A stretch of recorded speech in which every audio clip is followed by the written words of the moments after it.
Thank you.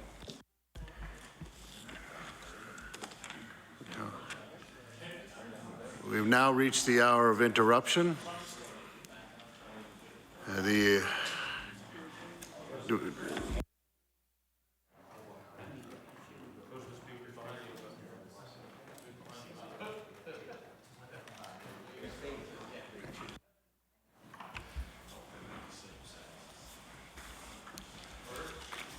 Order, please.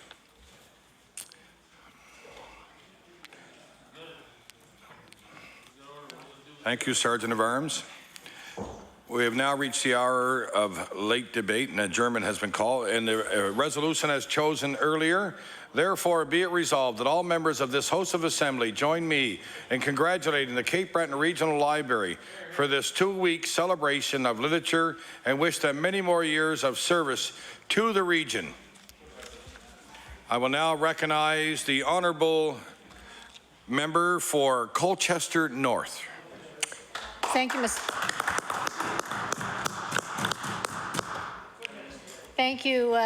Mr. Speaker. And I'm pleased to rise and address the resolution number 2774. And just so everyone is clear on the resolution, I would like to read that, please.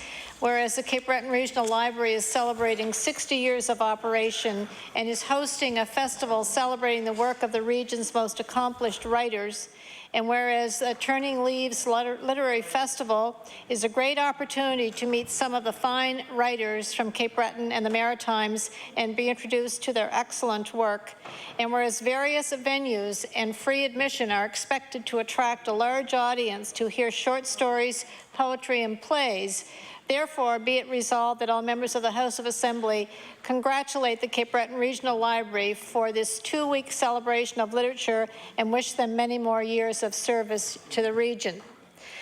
Now, Mr. Speaker, we are here debating Resolution 2774 because we did not have unanimous support from all members of the legislature for that resolution.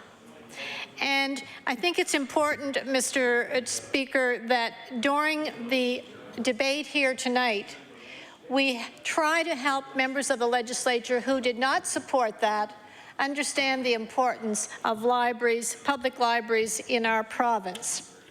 There are, Mr. Speaker, 77 libraries around this province, and many towns and cities are proud of their library.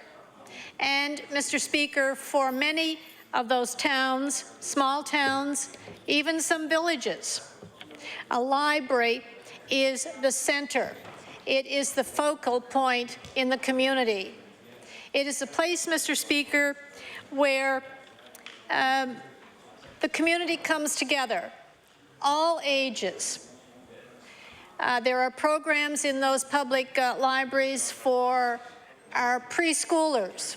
And you can go in and you can see children sitting around engaged in reading or engaged in listening as an adult is reading to them. And they begin at a very early age, Mr. Speaker, to appreciate libraries, to appreciate the resources that are available in the libraries, and it becomes a way of life for them.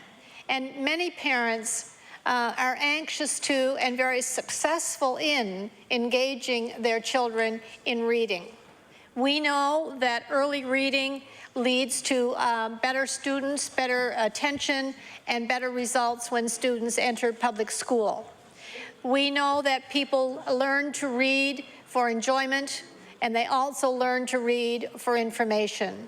So early childhood exposure to good literature is critical, and many, many families provide that opportunity, Mr. Speaker, by using the public libraries that exist around the province.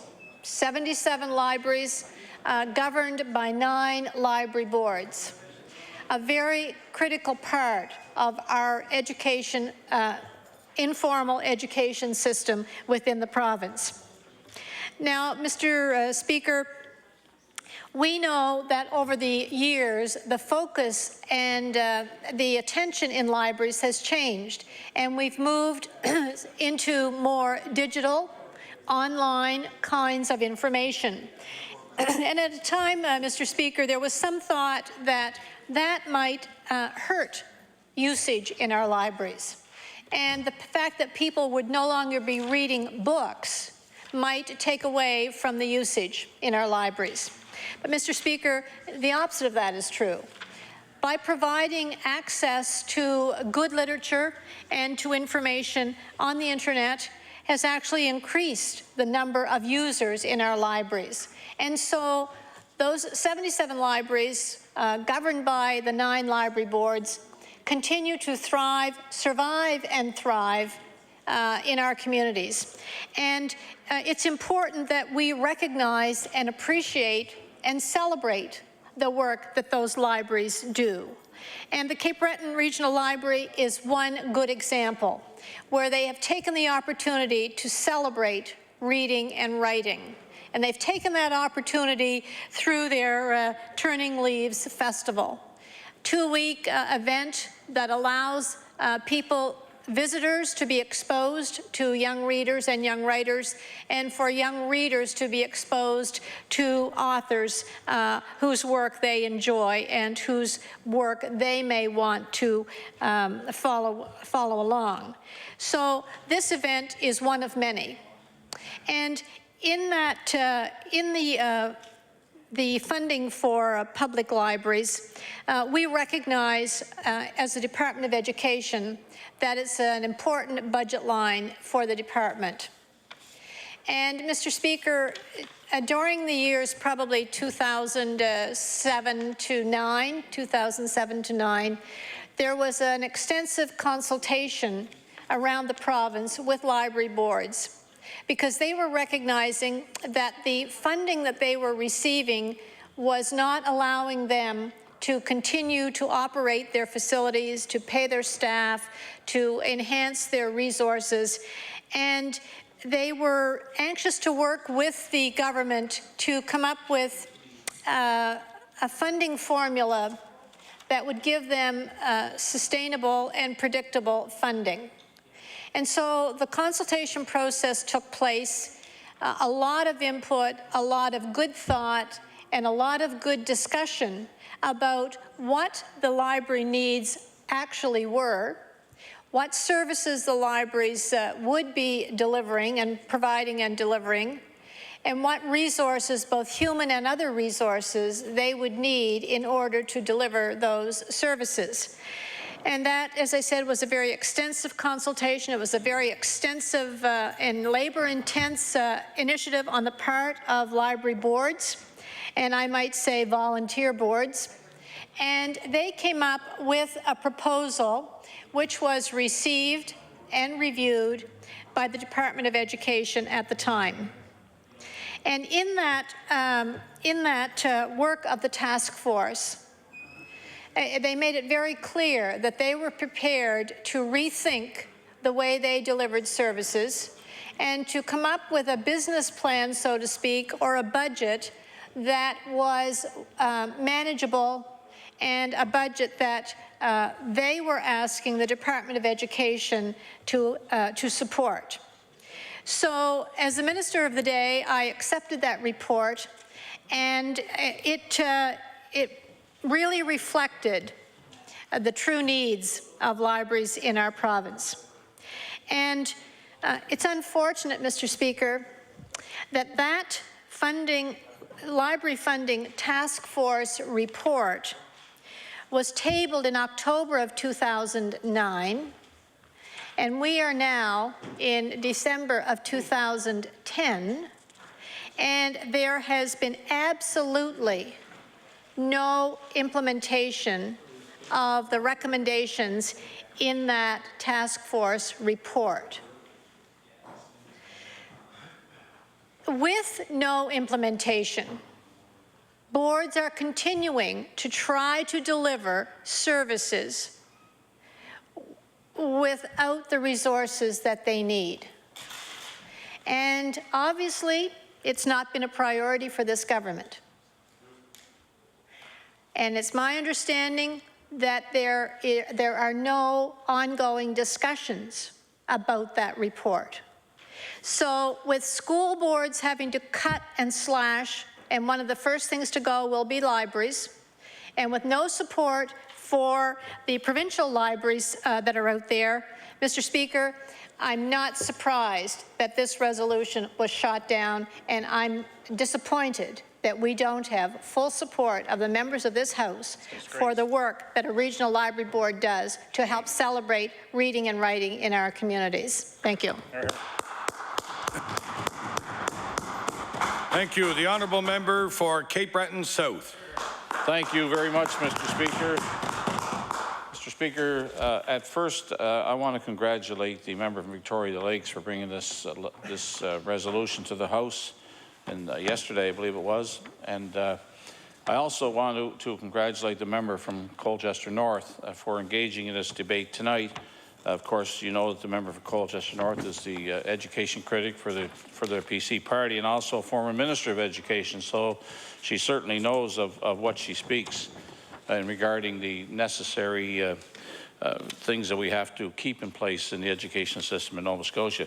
But I'm not going to read the entire the resolution number 2774, Mr. Speaker, but I will say that whereas the Cape Breton Regional Library is celebrating 60 years of operation and is hosting a festival celebrating the work of the region's most accomplished writers, that in itself is something that should have received support from this government.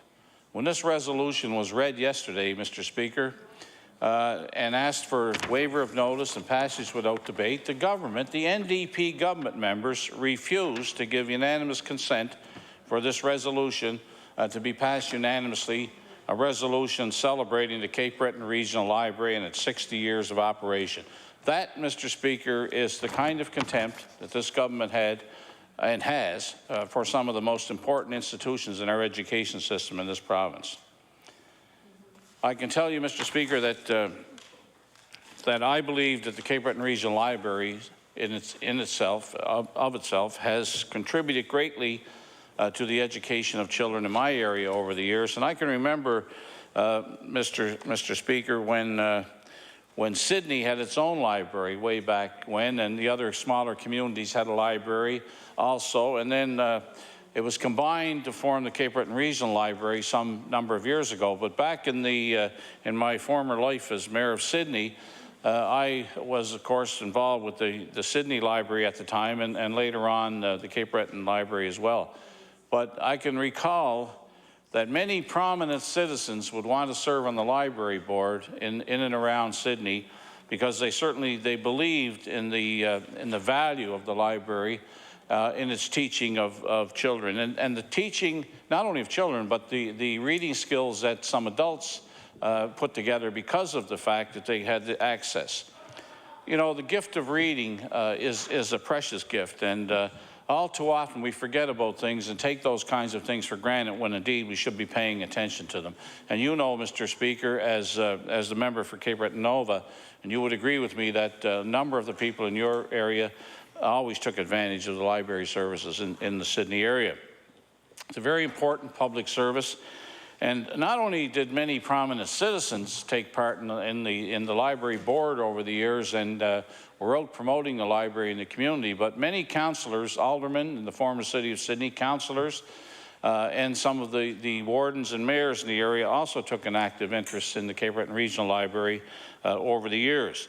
And there was one institution that was a tremendous help to people in our community who didn't have the actual physical library, was the bookmobile that used to go around to the different communities and to schools and to smaller communities that didn't have the services of a library. So the bookmobile over the years filled that void, and the bookmobile was the kind of instrument that helped, the speaker's helping me out here because it was vast knowledge from Cape Breton Nova and what went on there. But I can tell you that the bookmobile was very important, and again, brought home the need to, if the children or even adults in our community could not get to a library, then the library could get to them. You know, on a regular basis, come down to your community as well, Mr. Speaker, on a number of occasions, right? You know, and I can tell you that it was It was well received by your people, and reports that I would get as mayor in Sydney at the time was that the regional library, the Sydney library first and then the regional later, were providing excellent service and were deserving of the kind of funding necessary to keep the libraries going at the time. But over the years, as the member for Colchester North has said, things have changed a little bit in how we deliver the message or how we communicate with one another. And I can tell you that there's a number of new communications methods that the library have employed as well in keeping up with the times, I guess. But I still firmly believe that there's no greater gift than having children and get involved in literacy, and even adults who had difficulty reading and thereby holding back careers perhaps had the opportunity to take advantage of the many services of the regional library. The cuts that are being contemplated in this current government could possibly have a devastating effect on libraries. And I hope, Mr. Speaker, that doesn't happen. I hope that the government will see the wisdom of not only keeping the library services and those services performed in the schools by library technicians, not only to keep the funding in place for that vital service of providing reading services to our children, but also to enhance those services over the next few years. Because it's a known fact that if young children start off on the wrong foot and don't learn to read properly, it will hinder their education in the future. It will hinder their education at the elementary level. It will further hinder it in the high school level and certainly in post-secondary education. It will have a devastating effect on their ability to compete in today's world. And I can tell you, Mr. Speaker, that the library that I'm most familiar with, the one that's in my community and serves the greater community of the Cape Breton Regional Municipality, all you have to do is drive by there, Mr. Speaker, and the place is packed every day. People are using that library. And every year, it seems the library has a problem getting permanent type funding and getting increases in funding to promote new services. It always seems to be a fight with the government of the day or the educational people running the system to encourage them to realize the value of this particular service to our community and to the children of our community. Like I said before, Mr. Speaker, each community in our Cape Breton area, small area, but the CBRM and indeed the other areas in Cape Breton, such as the member from Victoria the Lakes community, and also Richmond and Victoria counties, always had access to library services, and that put their children on an even footing with children who were fortunate enough to have the services on a daily basis in the urban area. And as I said, you know, some very prominent citizens put their own money into the library in the past. Some private citizens gave donations to the library to keep the library going. They felt that strongly about it. And the public sector has now become more involved than they did in the past, and that's a good thing. But I would hope that that this particular government, I would hope there was no malice intended in turning that resolution down from the just congratulating the Cape Breton Regional Library. I would hope there was no malice in that, and I would hope they would reconsider this resolution if it comes back to the House at a future date, because I think the Cape Breton Regional Municipality and the work that it's been doing for the past 60 years deserves the unanimous support of everybody in this House, on the government side and on this side of the House with all three political parties. I'm sure that the government would want to rethink their refusal to endorse this particular resolution and ask perhaps the member from Victoria the Lakes to put this resolution back to the House at some future date. So that obvious slight by the government could be rectified, and we could legitimately, unanimously congratulate the Cape Breton Regional Library Board in celebrating 60 years of operation and all of the other things that that library is doing. Mr. Chairman, Mr. Speaker, I had the opportunity to go down there and present some literacy awards, present some awards for some activities that young people were doing at the library last year, and I was amazed. I was absolutely amazed at the number of young children who were taking advantage of the services provided by the library. And not only that, I was amazed at the number of volunteers and people working at the library, at the interest they were showing in these groups of children from all age groups, and they were doing their different projects by age groups, and they were competing against one another. But it was a friendly competition, so friendly that everybody was there was no winners or losers. Everybody was given credit for the level of ability that they exhibited in talking about the facilities of the library and taking part in all the all the things that are going on at that library on a daily basis. So, Mr. Speaker, my time is up. I just want to leave the government with one message: please, no cuts to libraries. Thank you. Thank you. We now recognize the Honourable Minister for Education. Thank you, Mr. Speaker. It's always a pleasure to have an opportunity to talk about public libraries. And certainly my interest in libraries goes well beyond my responsibilities for them as the Minister of Education.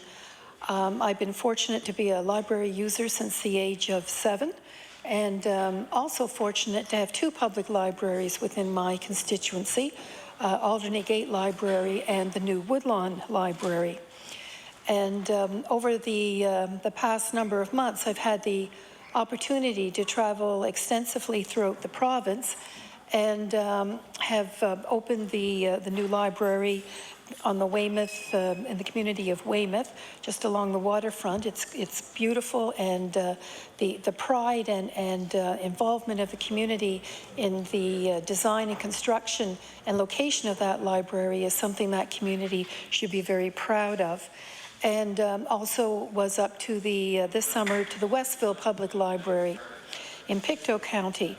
So I fully understand that libraries are truly the cornerstones of our communities across this province, and certainly the Cape Breton Regional Library is no exception. 60 years is quite a milestone, and I would like to acknowledge and thank all of the volunteers and library staff that have served Cape Breton families for so many years. And Mr. Speaker, I know in your role as the MLA for Cape Breton Nova, you've had many opportunities over the last number of years to bring the contributions of libraries in your constituency to my attention. And along with you, I had the pleasure of meeting the regional librarian, Faye McDougall, and I thank you for that introduction. And I know you've at various times filled me in on the achievements of people like Teresa McDonald, Rosalie Gillis, and Rita Marmon, and I thank you for continuing to bring their contributions to my attention. And I'd also like to recognize the hard work and valuable input and service to their communities of other regional library staff, people like Ian McIntosh and Cindy Tiller, Claire McKillop, Tara McNeil, Chris Thompson, Lisa Mulak-McPhee, Marie Young, Aaron Phillips, and Nicholas Warren.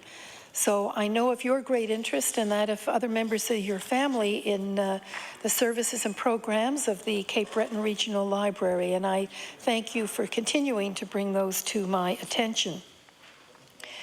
Reading, Mr. Speaker, is an essential part of our education system, and I am pleased to report that our province's students are doing very well in reading.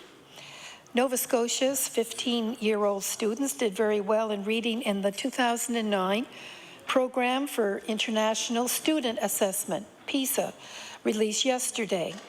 Nova Scotia placed 13th in the world in this category, and that should make all of us very proud. But libraries are not just for students. About a third of Nova Scotians are active library users. Now, give or take a few, that number is about 300,000. And the reason that number is so high is that Nova Scotians realize that their library is a valuable and important resource. The public library is no longer just a quiet place to go and borrow a book. More and more Nova Scotians are learning about what services are available. For instance, there are computer and internet services, meeting rooms, and a variety of group learning opportunities. Many libraries host community events, and libraries have become multi-use facilities. More importantly, they are the learning centers for Nova Scotian families. The Cape Breton Regional Library's 60th anniversary celebration is a good example of how libraries also act as centers of culture. I understand that the celebrations will include the work of the area's most accomplished writers, and it's an opportunity for Nova Scotians, young and old, to come together and learn from each other. As so many Nova Scotians are taking advantage of the services that libraries provide, the demand is always growing. The Provincial Library continues to work with library boards and partners to help meet this growing demand. The Provincial Library consults with library boards and staff to help them expand and maintain collections, promote their range of services, and accomplish many other things, but also to help them manage their human resources issues. And as a focal point for library services in this province, the Provincial Library looks at what each library board has accomplished and shares their successes with all libraries. And the goal is to maximize libraries' collective accomplishments through communication and collaboration. The library growth in Nova Scotia would not have been possible without the very strong partnerships we have with our province's municipalities.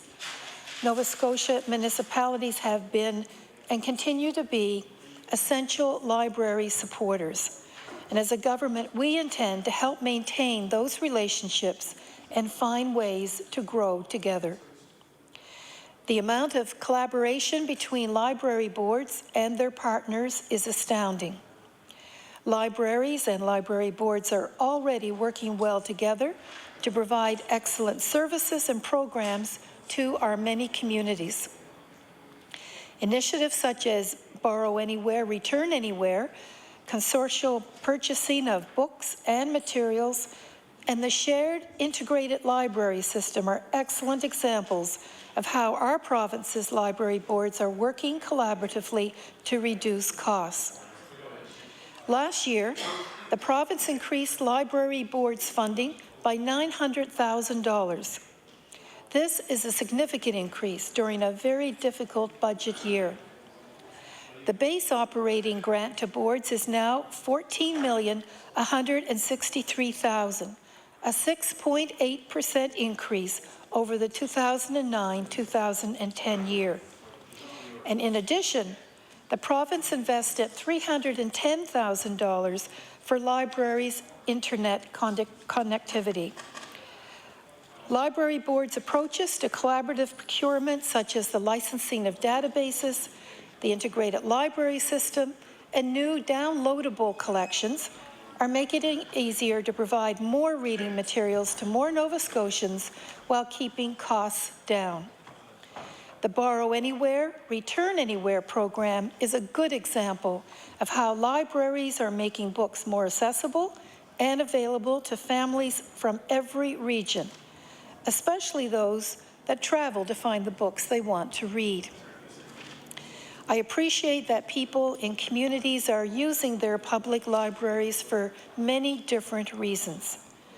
And along with access to reading materials, community activities, and partnerships, courses, and events, we know how important the computer and internet services are. Service from library staff is exceptional. People go to the library because they know that the staff are friendly and knowledgeable and very, very helpful. I commend all public libraries on their reputation for providing excellent service. Our library staffs are some of the friendliest people, and they are the ones that make libraries what they are in Nova Scotia. Mr. Speaker, I've had the opportunity the last couple of years to attend the provincial conference of regional libraries and library boards, and I must say that I've been very warmly received. I'm absolutely thrilled with the way that they work together. They're a good investment for public money. So in closing, I congratulate the Cape Breton Regional Library for reaching its 60th year, and I wish them the best of luck with their celebrations. And I'm very grateful to have this opportunity to thank them and thank all regional library boards and staffs across this province for the incredible work that they do under very difficult circumstances. Thank you, Mr. Speaker. Thank you. Again, I would like to thank all the members of the House of Assembly that took part in an excellent debate tonight. I will now resume business in the Committee of the Whole House on Bills.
Order. The business of the Committee on the Whole House on Bills continue. I will now recognize the honourable member for Digby, Annapolis. No? He's given up his time, so now I'll go to the honourable member for Cape Breton North. Yes, thank you very much, Mr. Speaker, and I too am rising with regards to the debate, Mr. Chair, here in Committee of the Whole House regarding Bill 100 and where the government seems to have navigated themselves once again onto the rocks with Nova Scotians when it comes to legislation, navigated themselves into a position where they thought they would move to couch what otherwise was matters affecting labour that would have had and did have what consensus and an acknowledgement to move forward. And some of the criticism or critique probably would have been more constructive about any of the matters that were originally put out in the consultation piece versus those things that found their way to be slipped into the actual legislation. And I note, Mr. Chair, when I reviewed and read the minister's comments and the remarks that she had made in the bill briefing, remarks and a bill briefing that did not include any consultation with the critics responsible for a wide-sweeping matter of this nature, one would have hoped that the minister would have sought to build some consensus and understanding. And while members of the NDP government ranks would say, you know, well, we shouldn't have to deal with these things, get on with stuff, well, or matters, the reality is it was only after that opposition was not given the courtesy or, in fact, the opportunity to be consulted on this, to be briefed by the minister and her officials to basically dispel the things that now the Premier has brushed aside, rather than getting that understanding in advance of coming into this chamber, presenting the bill. But what we do know is most individuals took the minister and comments at first blush as being what they felt was consistent with the dialogue associated with the consultation piece. And at the end of the day, we now see that as a result of that and coming forward to this House and looking at the comments the minister had made and her introductory comments in the House, there was other factors they didn't bring up and didn't discuss, and then quickly upon review. And what I do know is that once people had a chance to grab the actual document itself, the bill, once they had a chance to look at it in the wider realms, red flags started to go up and calls started to come, emails were following, letters followed, and I do know that while this was all coming through, what happened was we got through a second reading process before it really came to light, in just assuming that the government, what it said in its words and its briefings, would have been consistent in the language of the actual act itself and the bill before the House. That, we now find, is not the case. That is something that has created the filibuster that we find ourselves in at this point. And that is something that I know with the member for Victoria the Lakes, when people came forward to seek to speak and raise the concerns, as they say, not only the red flags went up, the alarm bells were then ringing, and we now see subsequent to that, that there are a number of matters that have come to the fore which really go beyond this bill, aside from the matters enclosed with it. So what we have is a bill where the government started, what we thought was with consensus, where we started with a government with a bill that actually there was some common agreement, and that in a sense that the government was sincere in its words, at least those that were printed on paper versus those contained within the Act. And that is now something we have to contend with. So there is, Mr. Chair, an ongoing thing. So if the government, everything was so cut and dry, all of a sudden the minister comes out and then she produces, has to write, and it's interesting also how the volume of paper that's coming in our briefing books continues to add. So if this is a nebulous matter, if these are matter of just frivolous or housekeeping items, why is it that volumes of paper are now being written about what the fundamental impact of these provisions that were, sort of snuck in to provisions here? And I do know that the minister, and I'll get around to that because we will have the opportunity, then wanted to talk about facts and myths associated with this. So automatically the government found themselves in a position where they had to somehow try to defend off the criticism that was coming from many quarters, the criticism that was compounding because of something that was seen as a sneaky measure and something, Mr. Chair, that was untoward in the whole process that we have. But that really speaks to a pattern that we're now getting accustomed to, and a pattern that Nova Scotians are starting to become aware of. And it is going to be one where all future bills of any nature are now going to be ones where we know in this House that they will make sure in second reading, until we get to the stakeholders and legal opinions, so that this process doesn't happen again, so that the government isn't trying to sneak things through without indeed providing for proper consultation, that the government is going to want to live up to its words. And I would say, Mr. Chair, if I go back, and I now know it's getting to be quite quoted, but I think it's relevant. When you look to Tuesday, September 4th of 2001, from the Chronicle Herald, the leaders, today when these were being quoted in question period, the Premier said, I don't know who wrote it. Well, it was his own article in terms of the words that he penned to paper, and his picture's right here with it, so I'm assuming that's him. And he says that now is a perfect time to examine the situation for workers in this province. I believe a good measure of a government is how it treats its workers. And so, great words. Words that I believe the government, when you look at other things that refer to, pieces of legislation, and in fact the consultation process would have been at that point consistent to that. However, we find the devil is in the detail, and the detail in the bill now suggests otherwise. But if you go down even further, Mr. Chair, The Premier then said, now Premier, then Leader of the Official Opposition, governments will almost certainly go awry if they develop labour or other policy without involving those who will be most affected by it. So, governments will almost certainly go awry if they develop labour or other policy without involving those who will be most affected by it. So, it just seems that it is a one-sided process that has come to light, that this government has determined, and that was, you know, the union bosses that had to be appeased, the union bosses that wanted concessions for what the government's fiscal plan was, and wanting to enshrine some things so that I guess there would be a reward for tolerating what the government put forward from the Minister of Finance and the Premier's somehow fiscal prudence, and we find now, in fact, at the backdoor accommodation that is in place.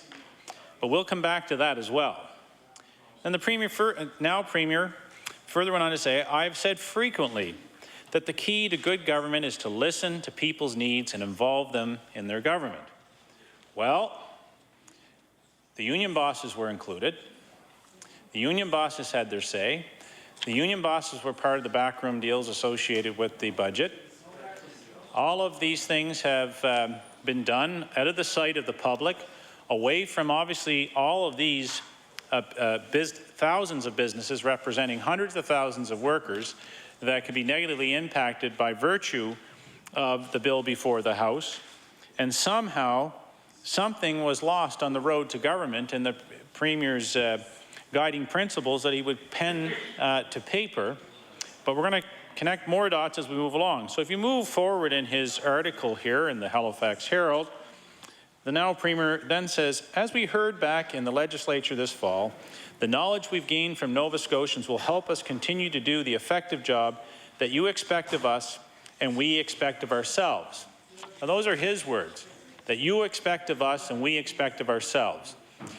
And Nova Scotians expected of this Premier now to honour the words that he once said in opposition as the Premier of this province. He's abandoned that. And again, he's gone to backroom deals with union bosses rather than dealing with some of the core needs. We're seeing as well, Mr. Chair, how the process is getting so disconnected with regards to which labour components are in favour and which are not. And we'll get to that a little later as well. But if you move forward further in the then opposition leaders' writings, as the official opposition, we are fueled by the search for good ideas, no matter where they come from. Fueled by the search for good ideas, no matter where they come from. We're charged with the energy that's arisen in this province from people's desire to take back their government.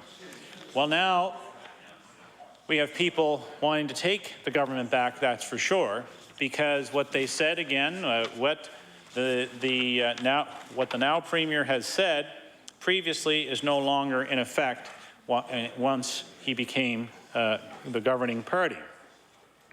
And that, you know, drawing from Nova Scotians, and I will reference in greater detail, but we now have some of the brightest legal minds, some of the most professional, qualified individuals in this province that have experience with labour law, that have been part of the fabric of the economy of Nova Scotia, that have made their mark to try and make Nova Scotia a better place to live and to work, and to have a private sector that truly is diverse, diversified, and one that can be robust and lead to future prosperity for next generations and be relevant in a changing economic environment with globalization. Those are all things, but once those of very diversified, very capable, very qualified opinion step forward and bring a concern, what happens is they're called disingenuous by the Premier. And two articles today that appear talk to the Premier basically dismissing. Not only has he used it in this House to say that the opposition have been disingenuous, he's now assailing some of the most accomplished people within business and law and the labour market here in the province and accusing them, because it's very clear. Do as I say, not as I do. That is the Dexter NDP reality. But let's continue before we go over to these things about how the Premier thinks so many people are disingenuous and he is so right. Further in his writings, we're throwing open the doors and windows of our party and asking you to join with us in developing policy rooted in the life you would lead in your community. So the Minister of Labour comes forward and goes to the podium to do a bill briefing that she wouldn't consult with opposition and obviously did not consult beyond what the initial consultation piece and she had approval on. So as she went and the government snuck in measures, she went forward and said words with regards to her written statement and obviously was not developing policy rooted in the life you lead in your community, because she rooted into the bill components that reflect, again, special interest, very special interest of people that had to get a reward for the backroom deals that the NDP have made with union bosses, and not those matters in a bill that would deal with strengthening, and that actually would be the policy rooted in the life you lead in your community, because there's the vast majority. When you look at 70% of all business in the province that is non-unionized, and they're wondering what is rooted for them other than potential retaliation and retribution and negative economic outcomes as a result of what they really see as a socialist agenda coming true, and one in which I guess all of the decades of building up and trying to get to a government, there's just so many union bosses to have to please that they'll try and sneak some things in so that the public will not know it, and only after the fact we'll move forward. So the other thing that's coming up, and the reason, Mr. Chair, that there's greater concern amongst so many sectors for amongst the economy, the labour market, where hundreds of thousands of people are employed, the reason they're concerned is this is just the bill. Gosh forbid what is going to be in regulation. What mechanisms would be in regulation?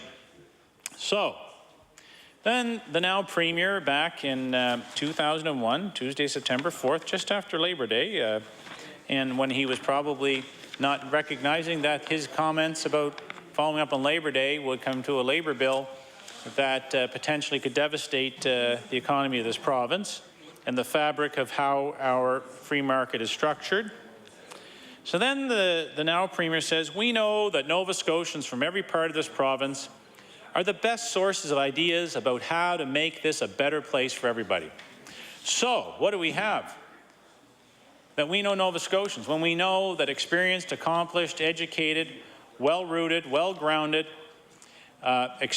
people with the breadth and the depth of experience to be able to offer constructive criticism, they come forward and they do it, and yes, they are now disingenuous.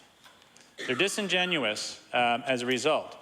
And it's ironic because the Premier's now, they're now the coalition, is the new, the word that indeed, I guess maybe you have to use some language that this government will understand to define yourself.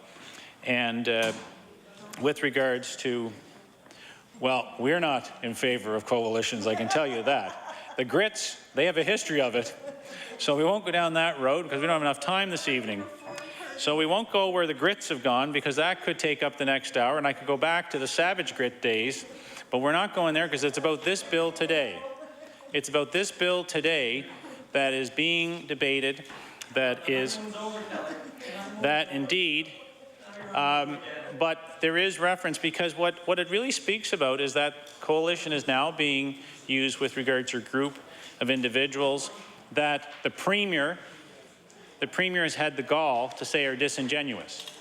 In fact, I think it's quite the nerve for him to call them disingenuous, given who they are, what they represent, and what they do, and what their contributions mean to the economy, to the tax base.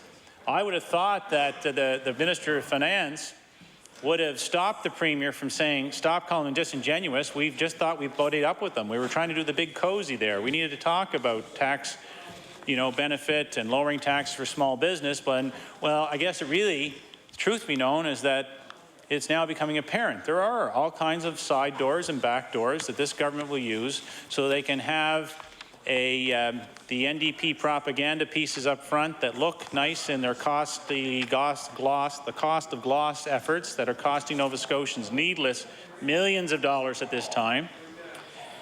And so they say that they're all buddy-buddy in one sense. This bill comes forward, and now we see them coming up and letting us know what they really think of the government.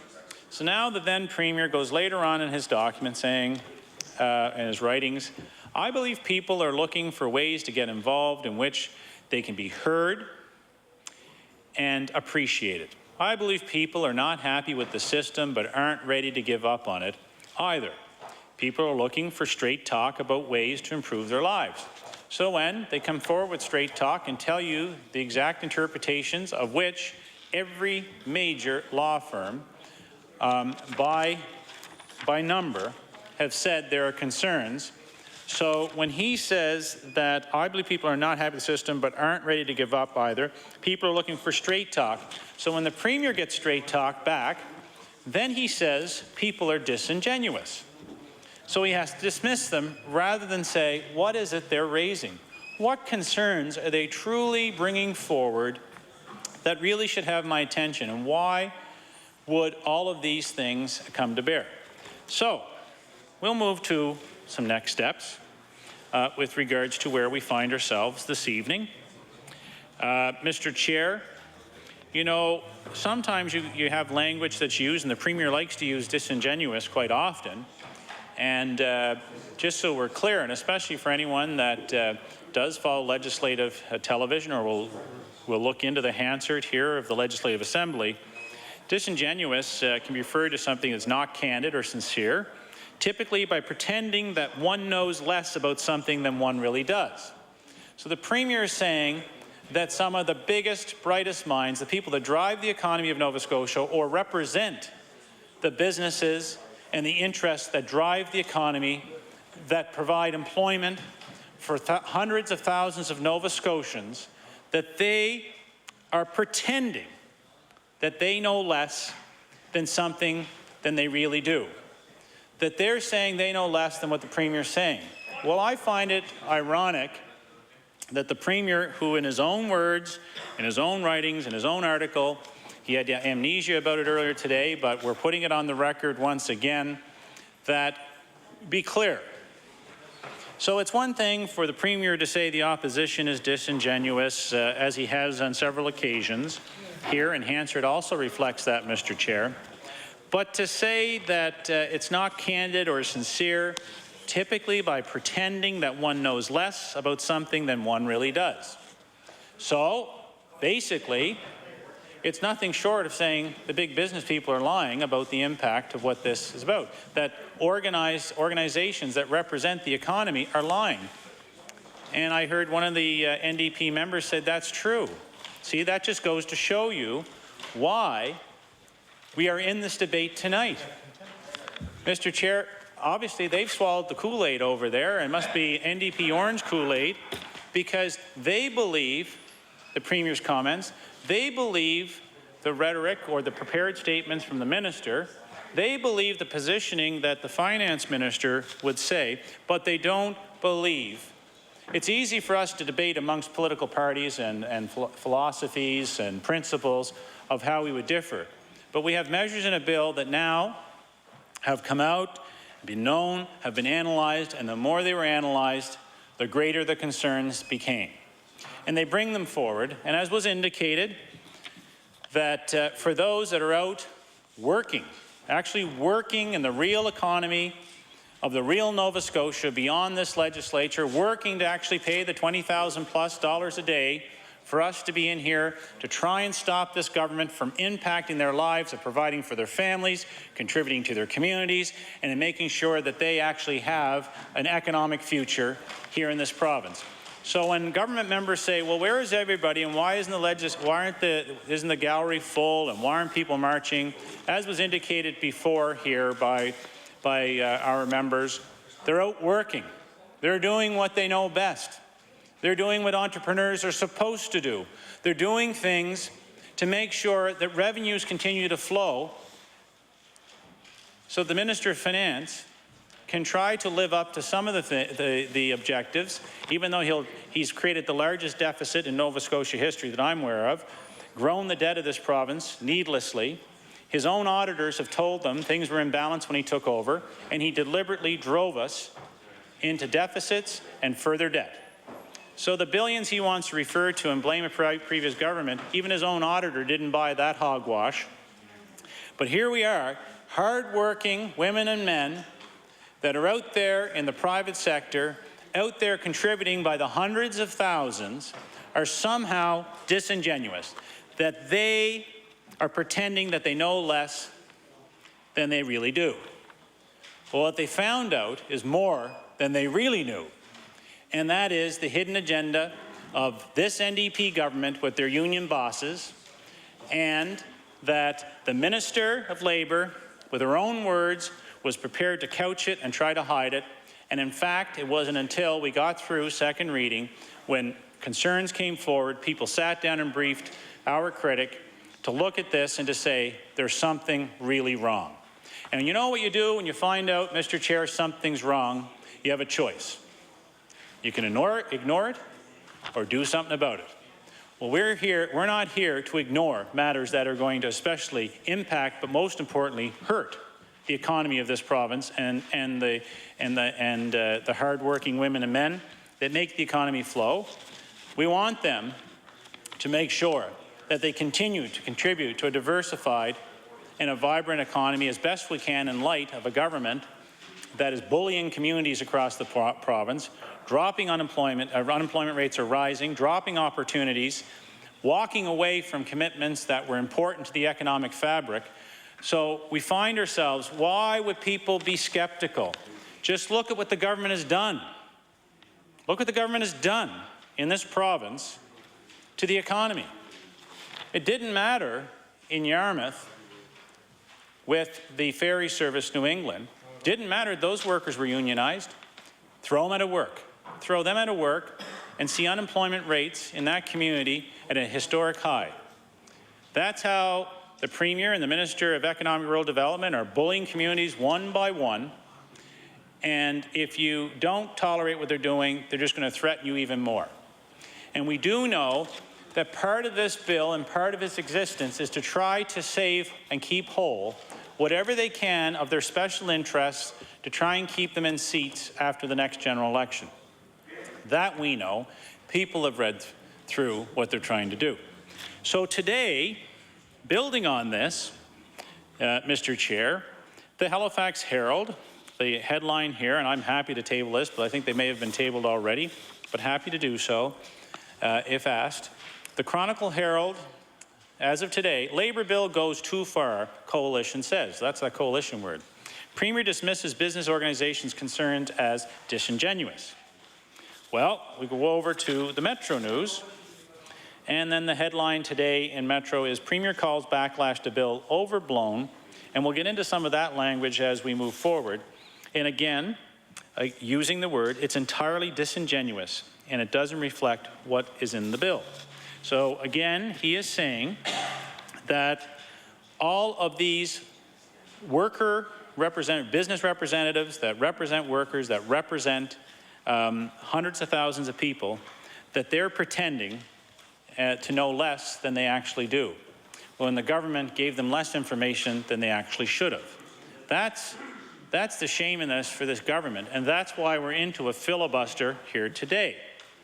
And I know it's been read, and I will go, Mr. Chair, to something that was penned as of yesterday, December 6th, has been read already. And what I find interesting is, from the Minister of Labour's bill briefing, of which in that I looked at the stakeholder groups, and of that at the time, there was the Construction Association of Nova Scotia and the Canadian Manufacturers and Exporters that were represented as part of that. And Mr. Chair, of those organizations, let's fast forward now to December 6th with regards to the letter. Because there's a number of signatories, and I'll review them yet again, because if you're going to call them disingenuous, I'd like to have the government clarify what's it disingenuous about all these organizations that represent hundreds of thousands of workers in this province. But on this letter of December 6th, so from the bill briefing on November 19th, that the minister, who didn't consult with the opposition, didn't disclose she had made changes beyond the consultation piece that was in place, didn't say it because she was told probably she couldn't say it, as most times that is the case with these ministers, had two organizations, you know, two what people would take an NR, very important organizations, the Construction Association of Nova Scotia and the Canadian Manufacturers and Exporters. However, from November 19th, fast forward to December 6th, two of the signatories to this letter of concern, about the negative impact on the province's small and medium-sized and independent businesses, and asking them to remove pieces. Well, it just so happens that two of them happen to be the Canadian Manufacturers and Exporters Organization, as well as the Manufacturers and Exporters. So what's interesting is that, Mr. Chair, that so the Canadian Manufacturers and Exporters and the Construction Association seem to have found that between the 19th of November and December 6th, which comes to today. So once yesterday they wrote this. So here we have, Mr. Chair, the Atlantic Building Supply Dealers Association, the Atlantic Recreational Dealers Association, the Canadian Council of Grocery Distributors, the Canadian Federation of Independent Business. That alone represents thousands of businesses and tens of thousands, if not more, employees.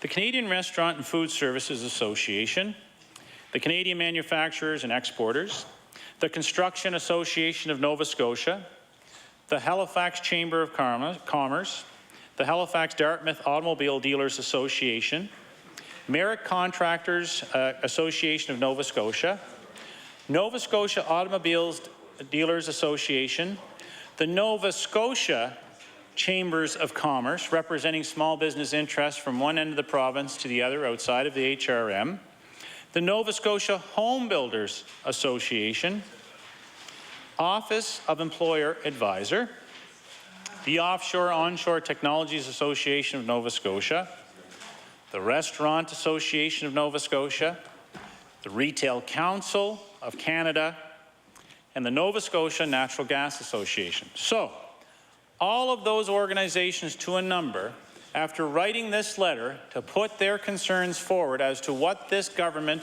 was trying to sneak into Bill 100 and to appease their union buddies, they bring forward their concerns and write a letter, and they articulate their concerns and specifically what they are, to only be met with a premier of this province who says they're disingenuous. So if they're disingenuous, they're not candid or sincere, that they are pretending that they know less than they do. So all of these organizations are pretending for the sake of creating a debate and a filibuster in this House, when in the midst of trying to get through a recession that this government has handled miserably trying to get out of, when at a time when the Minister of Economic and Rural Development shouldn't be bullying communities, he should be building them, not bullying them, at a time when the Premier and the Minister of Finance should be looking at truly, because they pat themselves in the back here and question period other ways, that they would say, Mr. Chair, that somehow they're doing good things for business, and we now find out that the entirety, practically, of all independent business in this province, that represents 70% of all employees, hundreds of thousands of Nova Scotians, they're pretending. The government suggests that they are pretending and will dismiss their concerns out of hand.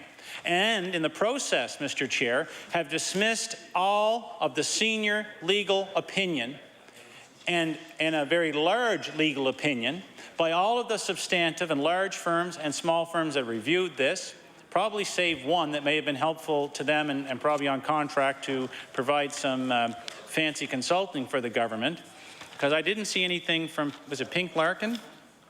Pink Larkin. That's one organization I didn't hear from in this concern, ironically. But everybody else, to a number practically, has said there's something rotten in the state of this NDP socialist government. There's something rotten, and so the government, instead of taking the concerns and saying they're legitimate, because not only are independent and private businesses saying this and concerned about how they can function and meet a payroll for women and men providing for their families, what this government purported to want to support, but instead we're out there bullying and taking away, you know, not honoring commitments that they said they would do that would actually have helped the fabric of communities here in the province of Nova Scotia, are happy for political retaliation to throw people out of work, to not put people to work that otherwise should have been put to work. That is the NDP legacy in 18 months. That is a reality that the history books now reflect. And what do we see? Job stats still continue to show a decline when Nova Scotia originally was supposedly more diversified and able to survive and come through the recession in the worldwide economy, that the impacts were there. We thought we would do that, but no, not good enough. You couldn't come out of this and do okay. But because there was backroom deals with the union bosses, all of these other organizations are put at peril, and all of the jobs they represent are less important than the backroom deals that were struck, Mr. Chair, to appease but a few.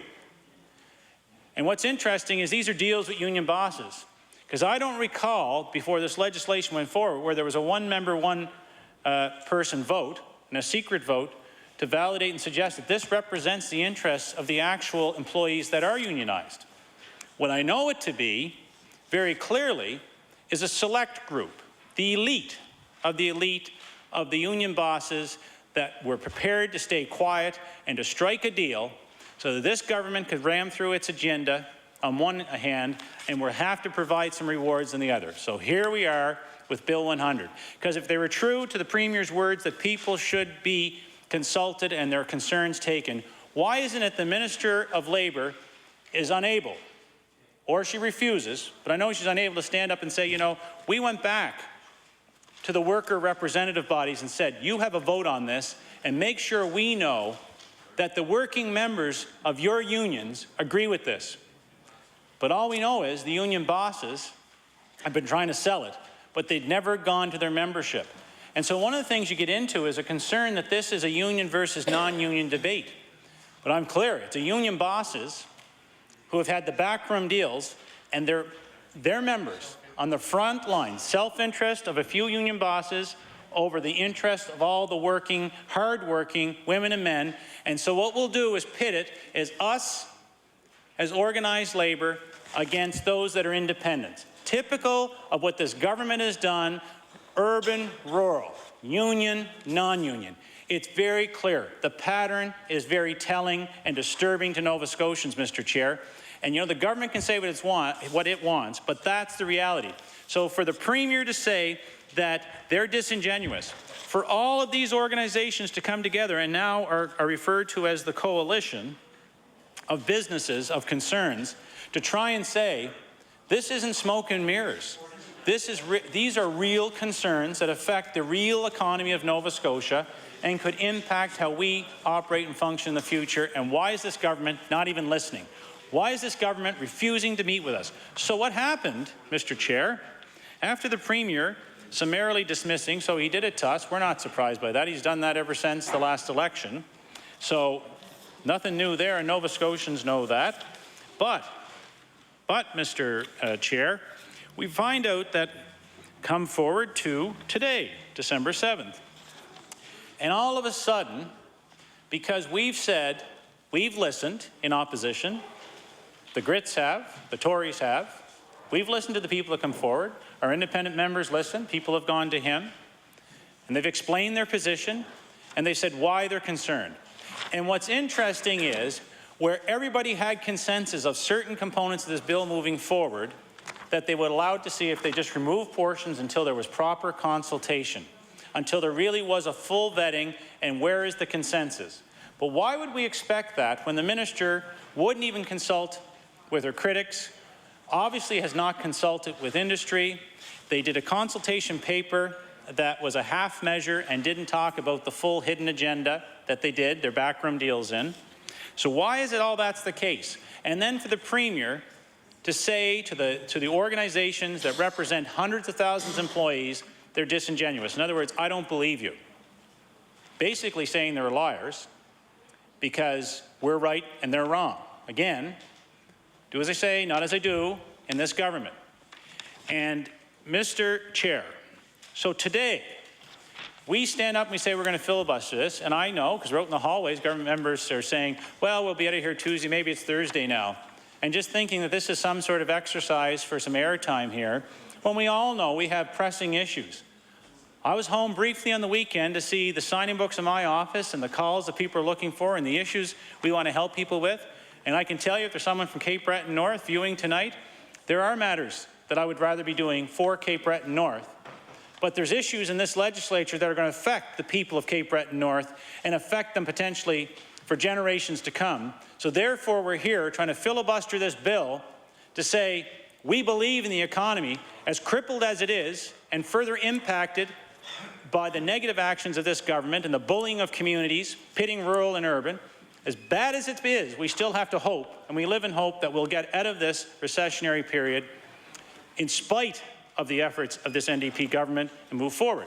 So after basically calling people liars yesterday, the Premier then says, Dexter to private sector. This is from the Chronicle Herald. This is the Chronicle Herald this afternoon. It's online, and I will ask for this to get a copy to table it. But before I do that, Mr. Chair, is that Dexter to private sector. Give us your suggestions. The Nova Scotia government has extended an olive branch to the private sector as it tries to win broader support for controversial proposals to change labour legislation. Premier Darrell Dexter says Labour Department officials and members of a coalition, there's a coalition again, because that's what the government's brought the private sector of Nova Scotia to, representing private sector employees, met today to discuss industry concerns. Dexter says he remains open to suggestions and has invited the coalition to propose amendments as long as they don't attempt to change, quote unquote, the intent of the bill. Private sector employers are worried the changes would hinder the ability to accept work from the government and unfairly favor public sector unions. Dexter says those fears are based on myth-making, and that goes to the minister's PR exercises to deal with that, and we'll be dealing with that further. And by opposition politicians, that we, for somehow, wanted to spend extra time going into a holiday season with needs in our community, with communities that have been devastated and harmed by this government's action, that people are looking for us because they can't get community services people because the government's refusing to deal with any vacancies. So they're holding back. So services are being held back. So that's why we need to be in our constituencies. But all of that, well, we'll be happy to stop talking and sit down, as the member for Sackville-Cobequid says, when he comes to his senses, when he recognizes, Mr. Chair, that the majority of employees... Order, please. Order. The honourable member for Cape Breton North has the floor. Honourable member. If this government, Mr. Chair, would come to their senses and recognize that when hundreds of thousands of Nova Scotian interests are being asked to be considered, instead of the backroom deals for a few union bosses, that this government won't even go to those union members and see if that really reflects their opinion of what the legislation should be. But the member from Sackville-Cobequid will have lots explained to do as the days go on.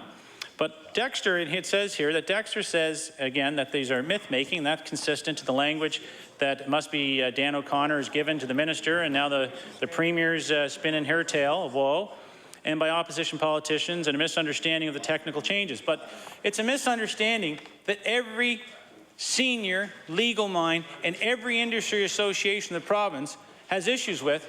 But again, they're disingenuous because they're just making it up. Oh yeah, we have more. They are trying to survive as businesses. And this government, at a time when we should be back trying to deal with the voids that this government has created and the bullying they do in the communities across this province, we've seen the devastation, the economic numbers are flowing with it. We know all that to be the case.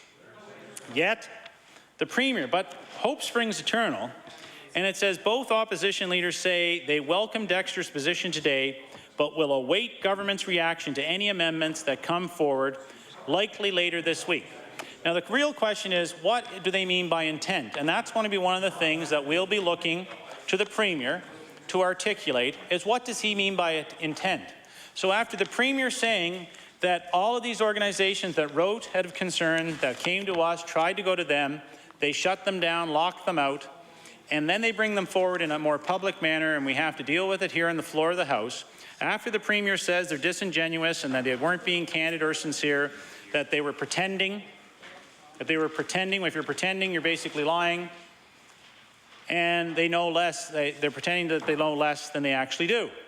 Well, somehow, the government's dismissing this has now come forward that as of today, from a period from 2001, the article here, where he says he wants to be sincere and deal with them, so finally today, he has a glimmer of hope, and as the media report says, an olive branch, that he actually recognizes maybe the error of his way, and I'll allow that to be copied if I can get the original back, to be tabled.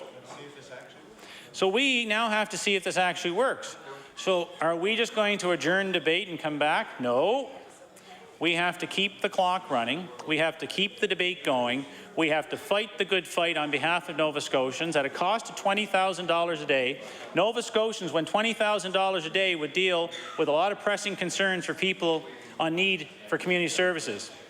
$20,000 a day that people are wondering if they can even put a gift under the tree or have a Christmas meal for their family and for their children. $20,000 a day. Think of the gifts. Think of the gifts, Mr. Chair, that could be distributed across the land if this government were being truly sincere.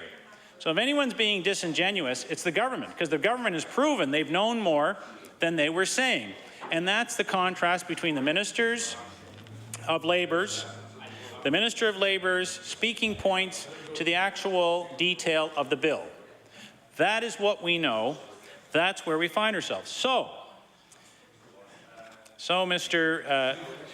Chair, we are now at a position where the government members, as I say, outside the chamber are saying, you know, this will just get this through. We'll wear them down. You guys won't want to stay here. We hear that. And they actually believe that they were told that this would all come to an end. It's just some noise, some media attention, and we'll move on. Well, we're not moving on. We have no intention to move on. But I'm glad the Premier has moved on enough to have enough common sense to recognize that he's basically, well, I can't say those words, and maybe in Cape Breton I would, but he's basically ticked off the majority of the working population of Nova Scotia. He's basically said, maybe I need to look at some amendments because the error of our ways, of our backroom deals, have been exposed. He's basically saying maybe I need to go back, and maybe he's heard the words from his own document, Mr. Chair, of his words of ensuring. I believe people are looking for ways to get involved. So they had to form a coalition as a way to get involved, which they can be heard and appreciated. Well, they appreciate it because we're here on their behalf and all the people that are benefiting from their contributions to the economy.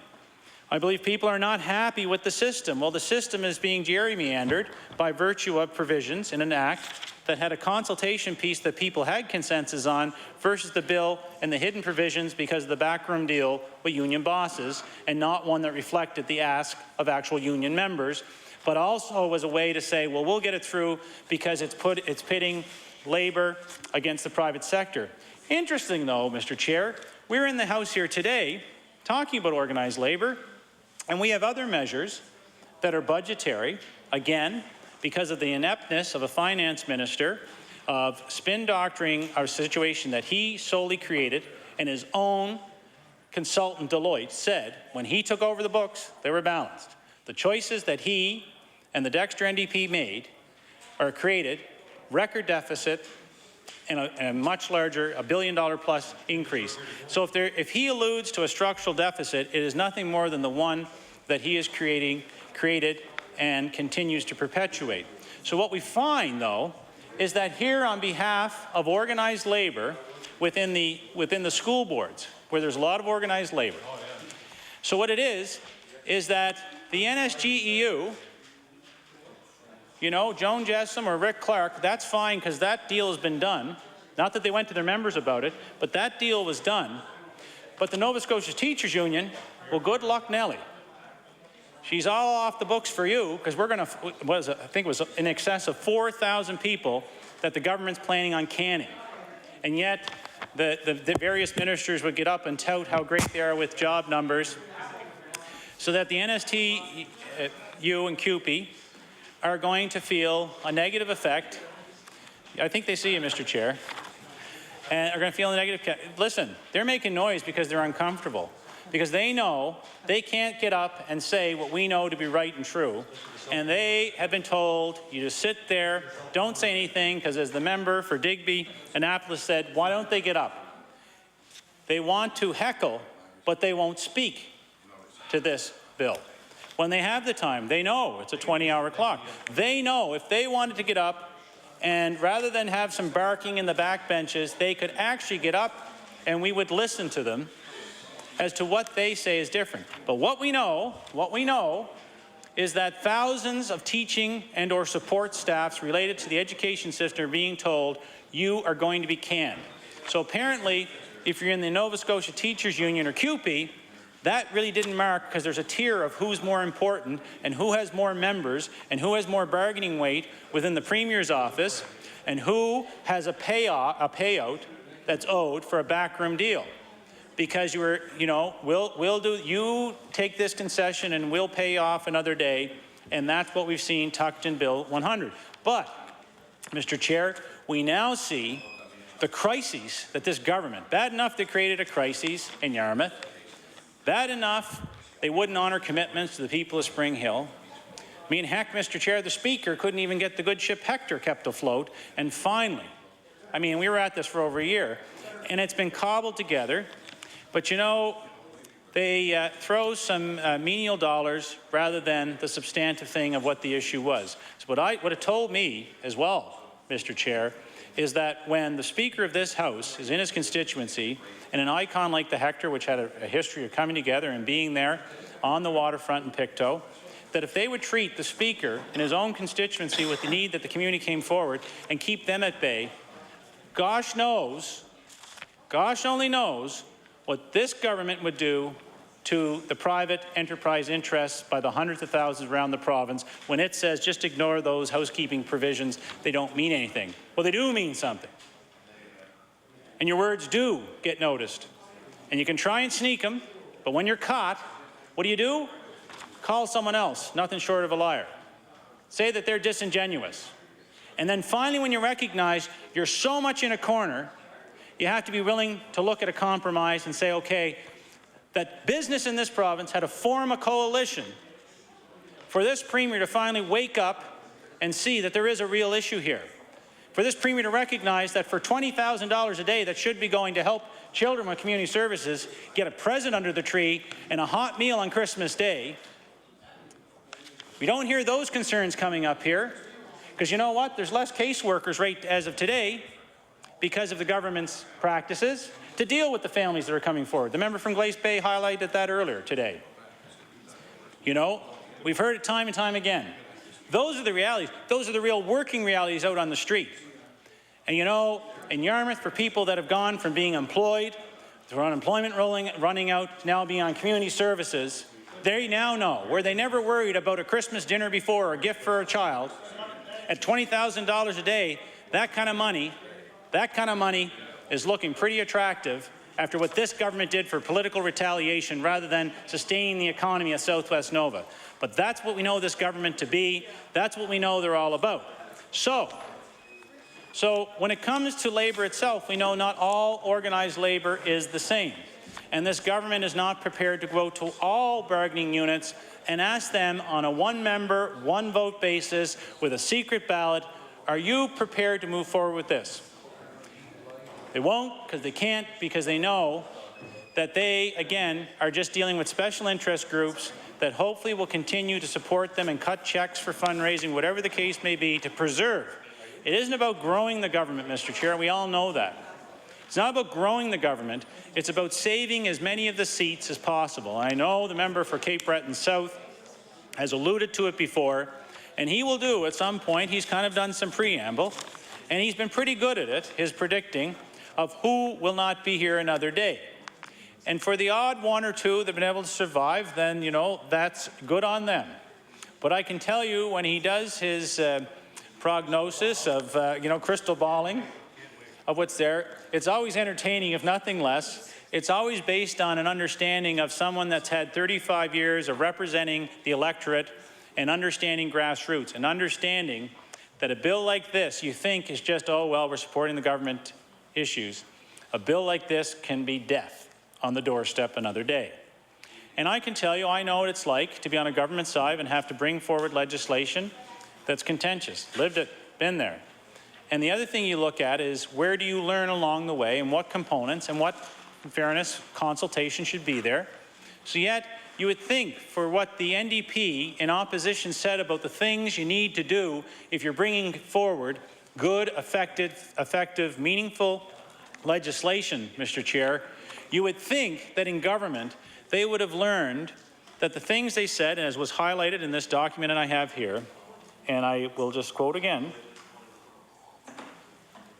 now is a perfect time to examine the situation for workers in this province. I believe a good measure of government is how it treats its workers. But what we see with the NDP is how it treats certain workers and certain worker representatives that do a backroom deal rather than disclose fully. We would be here and probably have much easier time if they just said and called it for what it was. You know, I remember when everyone used to battle over patronage. Well, we all know that while various measures brought patronage out, we all know the patronage just went in the background. It went into the civil service. Patronage didn't go away. Patronage has just been hidden. So did we ever do anything to benefit truly society and make sure the best people and the most qualified people are able to be in those positions? So you think we would learn at some point that if history would show you that errors are made and that processes are flawed, how do you improve it? So what the minister started off with this Bill 100 and saying they were going to try and improve, which she had support for, it's documented, we've read that too. The minds of the day, the same people that today are very concerned, were also saying that makes sense. But I'll tell you how disingenuous, Mr. Chair, this government is when we are in debate and on a bill that is not even cleared committee of the whole House.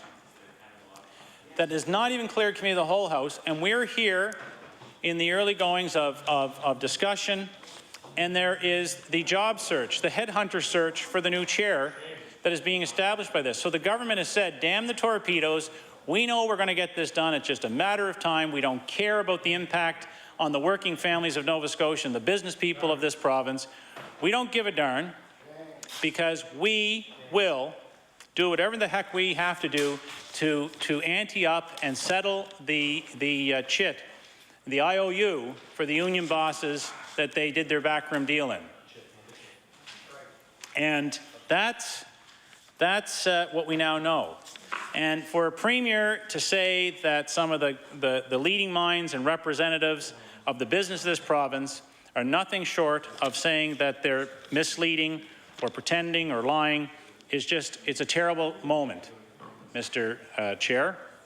And I can tell you, if he wants to say disingenuous, what is disingenuous is his own words. They don't mean anything. What he prepared to put on writing, he won't live up to today, and we see that in this legislation. That's the reality, Mr. Chair, of where we find ourselves with the current debate before the House. But, as I say, hope has sprung eternal, and with enough effort and enough $20,000 a day sessions here, the Premier finally sort of saw the light. So now, yes, as long as it does, as they don't attempt to change the intent of the bill. Well, quite frankly, we thought the intent of the bill is what the minister actually said in her own words rather than what she hid. How disingenuous is that, Madam Minister? How disingenuous is if you're to hide things that you wouldn't disclose in your consultation and say you're going to bring it forward and have some consensus where you agree. How disingenuous is it, Minister, to publish for a position that this House hasn't even approved the legislative framework for you to have a bill to become an act, to allow you to go to the cabinet room to play politics yet again? As I'm wondering, everyone's saying, is it Rick Clark? Is it Joan? Who is getting the new position? Ray Larkin? Who's next coming in that position? Well, maybe Robert Chisholm. That's the other name. Maybe they need some cover for Dan O'Connor. Maybe the Premier's Chief of Staff needs some cover for all these boondoggles we're seeing.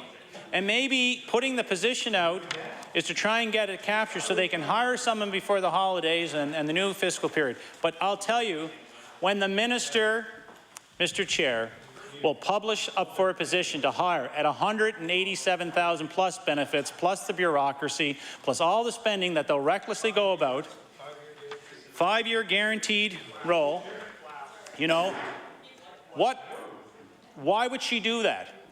If there's anything disingenuous, it's been the actions and the words of this government versus its actions, because it has not lived true to what it's putting. So what we know from the now Premier's words when he was trying to sell himself to Nova Scotians as bringing in a new era, what we now see, it's no different than election brochure, is more propaganda to mislead Nova Scotians think that things were going to be different and there'd be a new standard, because that's what he said he would do. And he said he would put this legislature back to work. Well, we're working to save and protect Nova Scotians as best we can, and we will stay here, Mr. Chair, in this chamber as long as we have to, and we hope, Mr. Chair, that finally that the Premier has blinked to recognize that calling upstanding Nova Scotians disingenuous is wrong, and he was wrong-headed to do it, and he misstepped thinking that he can get away with it with us in the opposition, but you can't get away with it outside these walls, and they now know the credibility of the Premier is hurt. But again, we're hoping that the olive branch he's extending, he doesn't take and slap the very people that think he actually might show some common sense, do the right thing, and provide for changes and amendments in this bill, and indeed will actually at some point know what he means by the intent of this bill. And I do thank you for this hour, and I look forward to coming back for several more as we debate this bill.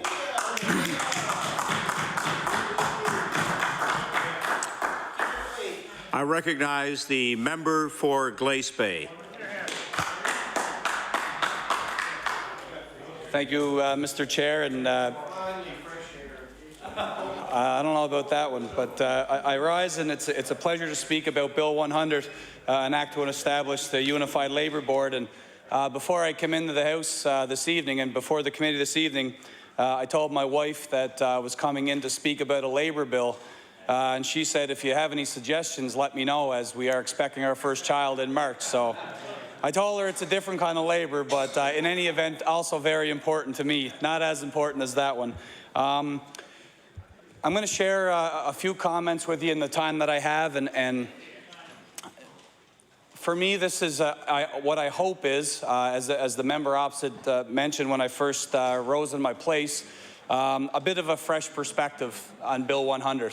And I do value my newness here to the legislature and before this committee, because I've been out there. And I know that during my time with federal politics and during my short time here in the provincial level, we really do, when we're all guilty of being caught in that political bubble. And sometimes it's really hard to see what's happening on the ground on Main Street, on Commercial Street in Glace Bay, and to really get a feel for what people think. And I think there is a little bit of rumbling, and there certainly has been some increasing discussion on Bill 100 over the last few days in Nova Scotia. So I certainly think that's a good thing, and again, I'm glad to be here. And look, this isn't my contribution to the filibuster. I'm not here to talk about things that aren't related to Bill 100. I'll do my best to stick to that issue, and I do think it's important. So I'm going to give you my opinion for what it's worth to the House and to this committee today. My biggest fear about this bill is that it automatically draws that line in the sand between if you support it, you're union, if you don't, you're non-union. And I think that's sort of a scary thing for people, and it's a scary precedent to have. And I don't think that either, and I don't believe that either members on either side of the House and in front of this committee believe that. I don't. But again, when you're outside of that political realm and you're just reading clips of the paper, you think those types of things. And I think that's a concern that we have and we should have, because again, this is about Nova Scotians ultimately, and we're trying to make things better in this province. Without question, and I've certainly learned this since the end of October, we have some very significant challenges in this province. You know, deficits, that $1.7 billion deficit, and this isn't the time for blame, and I'm not going to use this moment to talk about that, but it is a reality, and it's an issue facing our province and our government and our representatives, and it's a major concern. Job losses across the province, and Statistics Canada talked about the 8,600 jobs today. That's significant, and it's a concern for all of us. Healthcare with the Ross report. Education with tuition and the cap and those types of things, all those problems that we have, the aging population, the health care and pensions, two issues that are of major importance to me: poverty and homelessness. The numbers are on the rise. Economic times, there are lots of reasons and rationale and problems with poverty, and we've got to start looking after our family and those Nova Scotians who need it most. So all of those problems exist. At the same time, the government has made the decisions, and what the cabinet and the government decide is wise decisions is in their court, but we have to make cuts because we have to cut back and rein in some of the spending. And again, not to lay blame on the current or the previous government, but that's the reality. So what do we need to do that? From my opinion and my perspective, and from my business theory background and sort of what I've done in the past, I think we need a robust workforce of both union and non-union workers, employees and employers in this province, and they have an important role to play to get this province back on track. We're not going to pay off our deficit. We're not going to knock down the debt. We're not going to do those things if we don't have a robust, strong, healthy, educated, well-trained, well-prepared, safe workforce. It's just the bottom line, and that's the way it is. Thank you. The workforce is the key to keep that economic engine pumping, and we have to do that. And small businesses, without question, play a role. They have to be going. They have to be moving. And again, you know, to look at Glace Bay, that's what Glace Bay is. It's a series of small businesses. Yeah, we don't have any major operations there. It's the mom and pops, few family-owned businesses, those types of things, and that's what keeps us going for sure. And also, you know, the other factor with the economy, with small business, the government has to spend wisely, and that's why we're in our places, and the government was elected, and on those promises and those things that they said they're going to do, they're going to do. They've got a plan in place, and they're going to follow it to their extent. And that's what this is about to me, and that's why I think Bill 100 is so important. What is the nature of the relationship with employers and employees, unions and non-unions? What kind of shape and what kind of atmosphere have we created for our workforce in this province? And I know that when you talk about unions, if I ever said a single thing bad or negative about a union, I wouldn't be allowed back in Glace Bay, because my father would be there with his coal mining shovel, standing at the "Welcome to Glace Bay" sign. A coal miner of 34 years, and he certainly sees the merit. And if you do the math, 34 years was on the tail end of some of the, when he started, with some of the really tough times in the coal mines. And you know, they're pretty much still going down there to do the manual work. It wasn't belts and grinders, and you know, the slopes weren't computerized the way they are today. So the union protected him, and he always said that. So, you know, when there was ever union discussions, union strife, and I remember being a kid, and he was part of strikes with Devco in the 80s, and I remember those things, and they're very vivid in my mind. And, you know, based on what Glace Bay is, Glace Bay, as far as I'm concerned, and most of us in the town are concerned, the former town, really is the birthplace of the labor movement. If you've read anything about Glace Bay and our neck of the woods, you will see that the first 3 decades of the 20th century was about union struggle and the workforce and the struggles we had. The coal mines and the coal companies, the mining organizations, they owned everything. They controlled the mines, so they controlled the work. They controlled the working conditions. They owned the company stores, so they controlled the food. They controlled the supply, the clothing, the materials, those types of things. They owned the homes. They owned the company homes, and we use that expression now, and it sort of lost the connection to what they really were, but they were homes built for coal miners and their families. And I'm very proud to stand here and say that I grew up in a company home, and my father is still in that company home. And we're going to need a roofing grant for that home in the near future, so I hope my friends on the other side are listen to me on that one. But they were company homes, and that it's an incredible thing that they're still part of our legacy, and they make up a significant amount of the housing stock in Glace Bay and in Whitney Pier and in Dominion and Waterford, so and the north side. My colleagues from Dartmouth East and from Inverness yesterday mentioned a name that sort of gives us chills in Glace Bay if you say it out loud, and it's a huge part. We've had such a tremendous history, but J.B. McLaughlin spent a significant amount of his time in Glace Bay and came there to start to organize the union movement. That's why he came in 1909, and he was blacklisted because he was the secretary treasurer of the UMWA. And, you know, a very historically significant union in this province, thrown in jail in 1923 for his role in the strike, and during the strike, and his role because he wrote in public about witnessing police officers beating protesters. And he spent 2 years at Dorchester for that. So, you know, that's what he means. And he fought for the people, and he fought for the working class.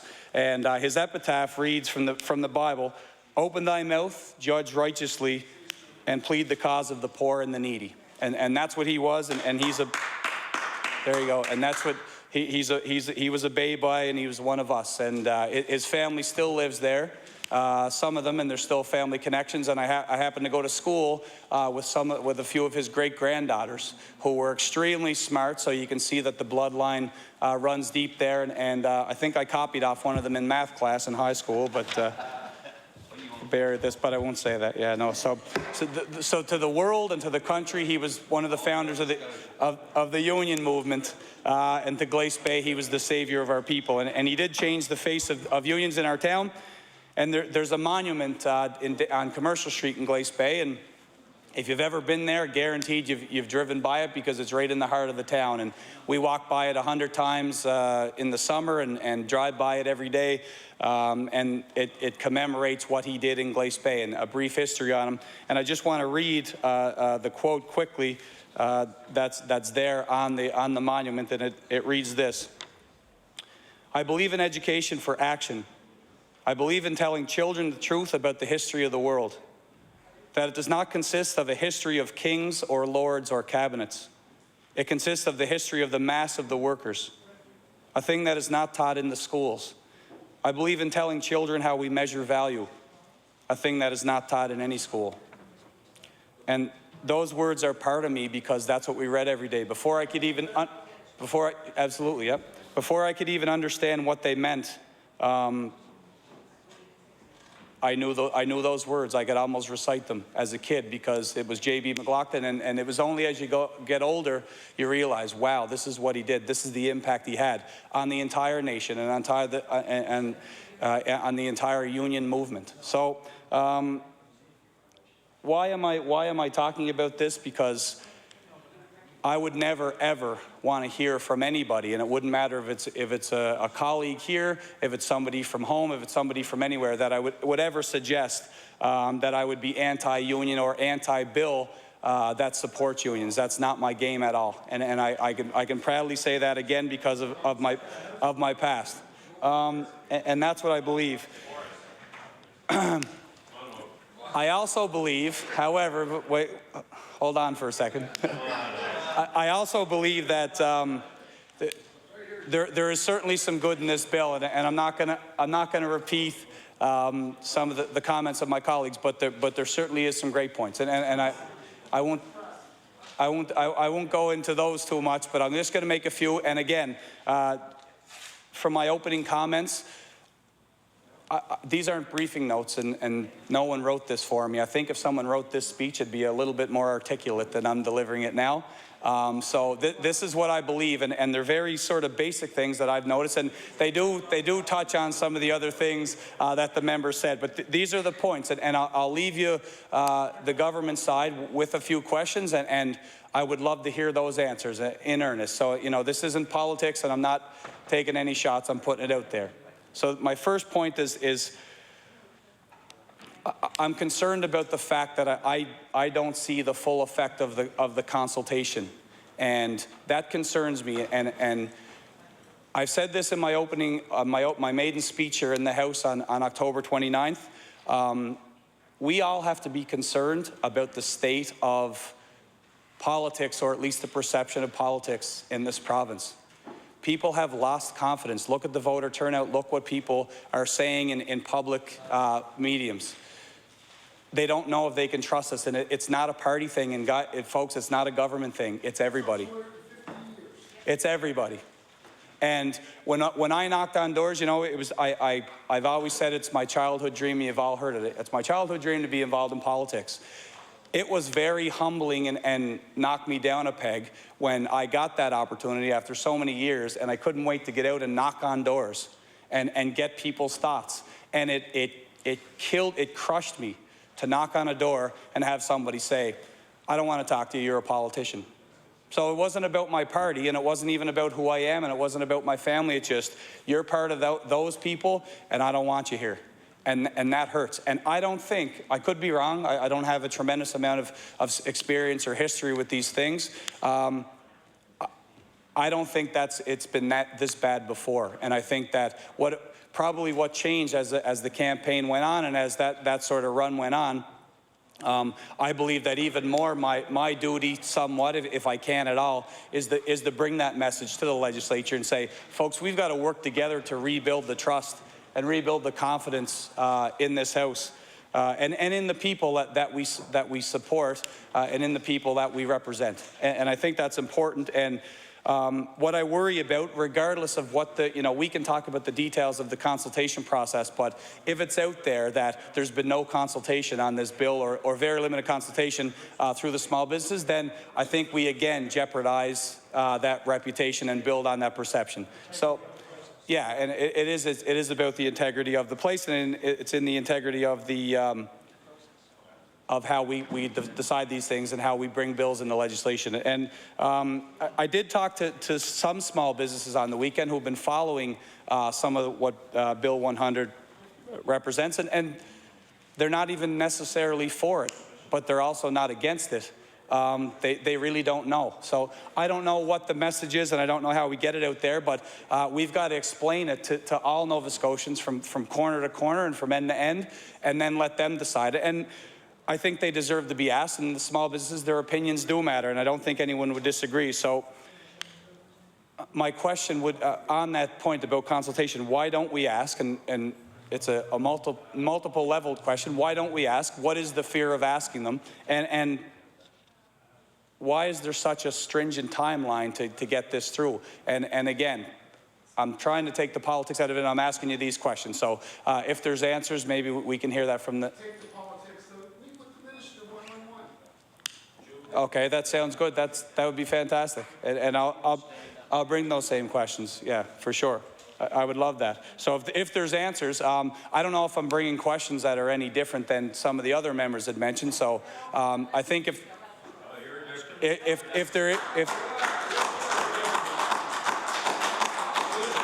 so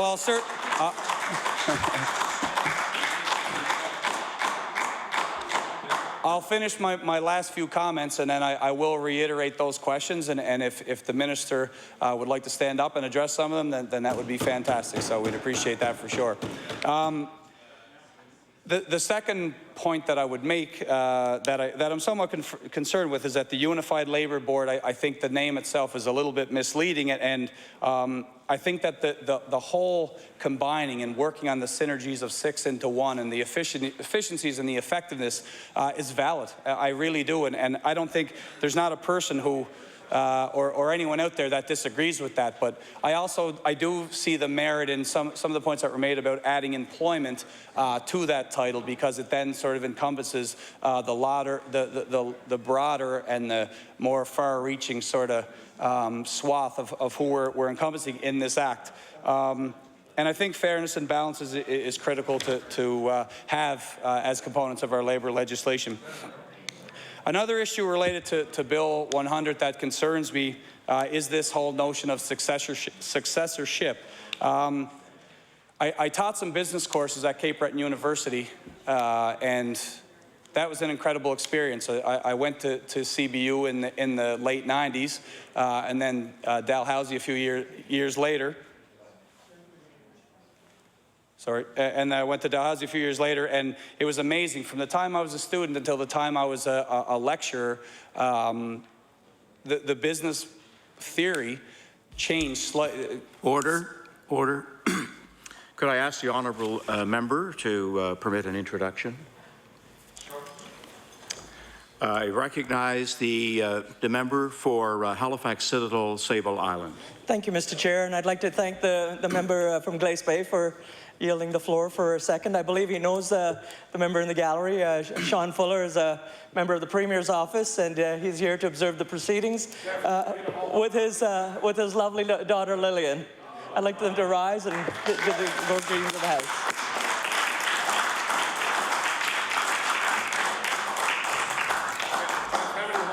I recognize the member for Glace Bay. You're very welcome to the member opposite, and I certainly hit many home runs and doubles and singles off our guests, so I welcome him anytime. And maybe if he's got the glove in the trunk, we can go at it again. But just back to my point about the successorship and small business and how the theories has changed. Small businesses make up 98% of our economy in Canada, and that's an amazing number. Because again, when I was a student, mid to late 90s, the focus was, it was always corporations, corporate finance, corporate marketing, human resources, those type of really broad activities for business. And really, as our economy changed and it went to a small business sort of niche market environment, then you got to change your thinking on those things. So 98% of our economy is made up of small businesses, and we've got to do our best in economic development strategies to really foster small business and entrepreneurship. And what I think is important to always remember about small businesses, and certainly every member of this House has them in their riding, is we have to remember how very, very fragile small businesses are in the business operations. Even the successful ones, with one downturn in any of a number of factors, can seriously jeopardize or bankrupt the small business. The economy, the economic downturn, that wasn't small businesses' fault. It wasn't their responsibility. But it's a global environment and it's a global market, and many had to close the doors or scale down. Transportation costs, marketing costs, financing costs, all those types of things add up, and you have to have the perfect formula, especially if you're operating in a place like Glace Bay, where there's not a terrific market. And again, it is about that niche pocket of consumers that you need to keep the doors open and keep yourself going. And that's what's important. And the way I read this portion of the bill, if this limits the opportunity for small businesses to access some of those government contracts, and the minister doesn't agree, and that's a good thing. So I hope that's correct. But I do want to make the point, because that's why, and just to add to that, I think the biggest issue with Bill 100, from what I've seen and what I've heard, is that there is some confusion on some of these specific details. And I think if there's an answer from the government side of the House, I think people are certainly willing to listen, both the MLAs and all Nova Scotians who are somewhat concerned, or at least a little bit apprehensive towards Bill 100. But I do worry about that if small businesses can't access government funds, then that may be that piece that knocks them out of the game. And again, I think that when you're making a move towards financial austerity, the government itself has to sort of figure out the cheapest ways they can have these services provided. So, but again, if there are answers, then to say we're all ears is an understatement for sure. And I also want to talk about the Labour Management Review Committee. again, the confusion is what is the representation? And I know I don't have the history and I can't repeat the names that have been floated out there. And those names really don't mean a whole lot to me because I haven't been around long enough. But I can tell you that that committee has to be representative. And if it's confusion, then it's confusion. And let's nip that in the bud for sure. But government, union, non-union, employees and employers have to be involved in these decisions, and I don't think a consultation in certain aspects or at one time or another is enough. I think that it's got to be an ongoing relationship, and if that's the case, then I think we'll be better. So how do we get non-union employees and employers at the table is very important. If they're there and if we're, the bill is vague or I've missed the point on this, then please, I'd love to hear the answer. And the solutions to that concern. So in closing, I want to say that there are some good parts of this bill, and I think that the way it's been reported in the media and the way that some people on our side, the opposition side, the Progressive Conservatives, see it, there are good points. And how do we get over these? And I think you're seeing a common thread and a common message from everyone who stands up. And here's the problems. It's these very specific things. And if there's answers, and if the minister can indulge me and give some of those answers and explain some of the things I'm saying and asking, then it'll certainly solve it for me. And I don't know if that's enough for everyone else, but if I can bring that message back to Glace Bay and I can rest easy on Bill 100, then I'd certainly like to do so. So again, here's my concerns, and then I'll take my place. So why aren't we consulting small businesses is my first question. How do we get them at the table? So if they are being consulted, how is it? What's happening there? With these confusions and with these issues, is it not prudent and is it not the best solution for all of us just to slow it down and have that dialogue? And then there's a majority government here. So at the end of the day, this bill is going to go through. And if we had the opportunity and if small businesses had the opportunity to just give some of their concerns, maybe there's answers to those concerns. But if we give them that opportunity and talk about these things, then I think it sort of eases it. And then it becomes Bill 100 was the idea of the government, and the proof is in the pudding. So let's let it unfold and take its place and take it into legislation and then see what happens in 2 years, 3 years, and how it affects labor and the workforce in this province. I think that's, given the long-term effects of this bill, I think it's fair to make sure that we've got all concerns on the table and voiced. Is there an issue with the access for small businesses to government contracts and government service and the ability to take in those revenues through government without completely strapping themselves to meet certain criteria? Okay, another question. The Labor Management Review Committee, will there be non-union employees and employers at the table to consult, to talk, to give their opinion, to express at least how some certain things and certain decisions and processes are going to hurt them? That's another question I would have.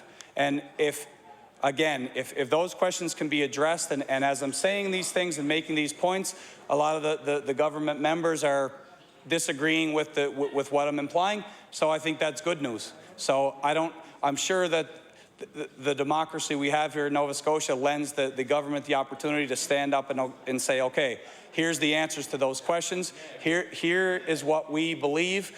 Here's the strength of this bill, and now we're going to pass it because we're a majority, but at least we've given the opposition the chance to stand up and ask questions. Here's the answers, and with that, I'll take my place. Thank you very much.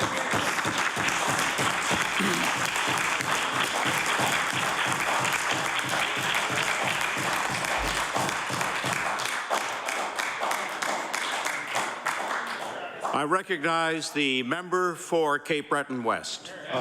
Thank you very much, Mr. Chair.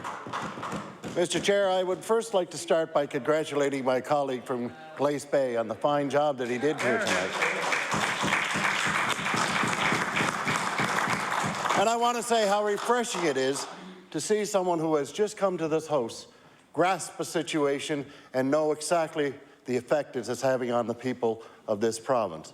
Because when I look across at all those members on the other side who have been here for a long time and still haven't got it, I feel bad for them. Mr. Speaker, Mr. Chairman, I have a heavy heart when I stand here tonight. We're here talking about the future of labour and workforce in this province. I'm proud to be a Nova Scotian, and I'm proud to have the opportunity to be one of the 52 members to sit in this House. But you know, Mr. Speaker, the thing that sometimes people forget is why we're here.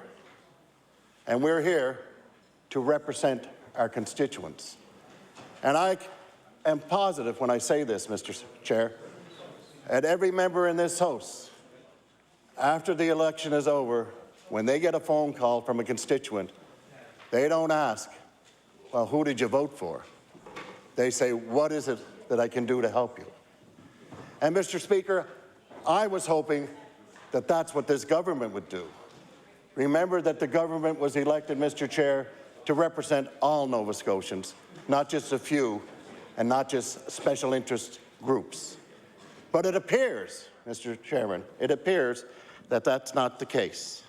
It appears that some of the people who are in the government benches think that they owe a debt to a certain segment of the population here in the province of Nova Scotia.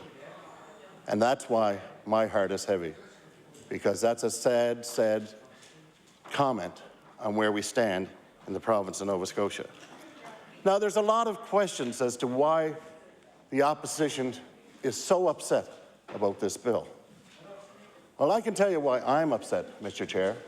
I'm upset because the people that gave me the honor to sit in this House are upset. They've called. They've said to us, there's something not right. Now, the government says this is a housekeeping bill. Imagine. It's more like a house cleaning bill. A housekeeping bill with 158 sections in it. We have had bills in this House, in this session, with less than 60 words in it. But a housekeeping budget, a housekeeping matter about this bill is hard for me to understand. Now,